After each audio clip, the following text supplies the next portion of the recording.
Bonjour à tous et bienvenue pour ce nouveau JT Auto de Capital.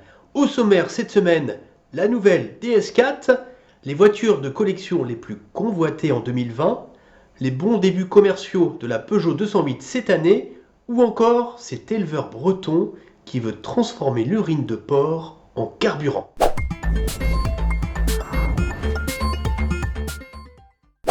C'était l'une des nouveautés françaises les plus attendues de l'année.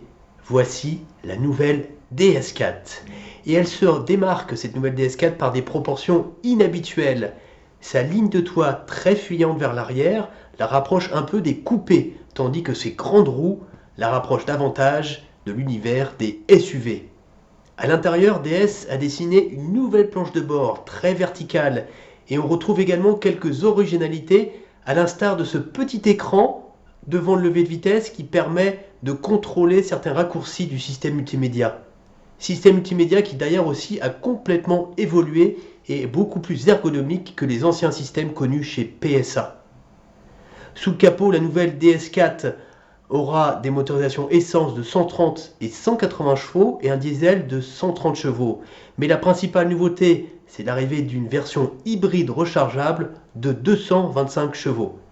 Si vous voulez plus de détails sur cette nouvelle DS4, rendez-vous sur notre site internet capital.fr.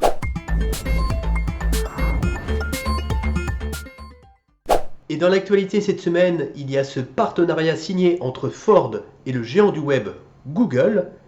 Dès 2023, tous les modèles de la marque américaine seront équipés du système Android, avec notamment Google Maps et l'infotrafic en temps réel, mais aussi le store Google Play ou encore Google Assistant, ce petit service connecté qui permet de contrôler sa voiture à la voix en disant « OK Google ».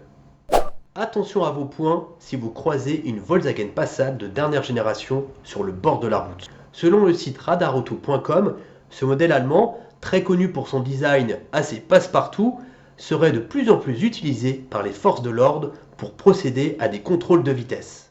Selon les spécialistes de Classic Expert, la Dodoche, la 2 chevaux, ne serait plus le modèle le plus convoité par les collectionneurs. Elle aurait été détrônée en 2020 par la mythique Porsche 911.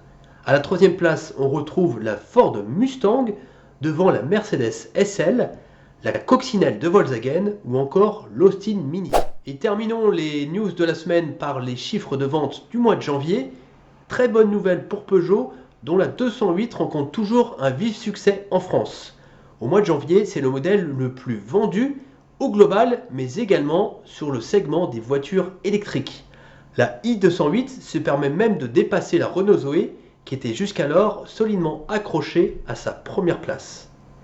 Signalons enfin le bon démarrage commercial de la nouvelle Dacia Sandero, qui se permet même de dépasser la Renault Clio.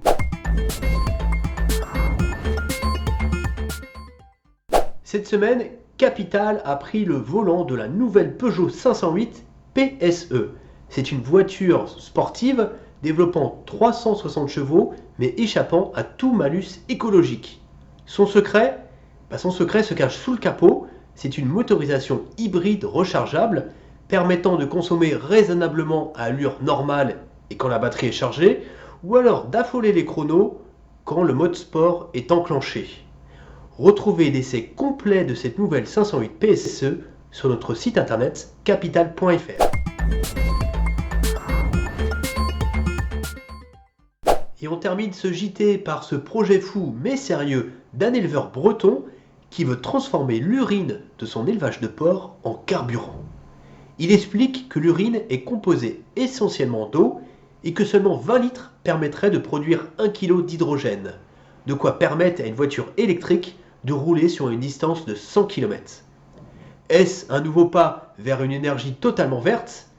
Nous aurons peut-être l'occasion d'en reparler dans un prochain JT. Allez, à bientôt!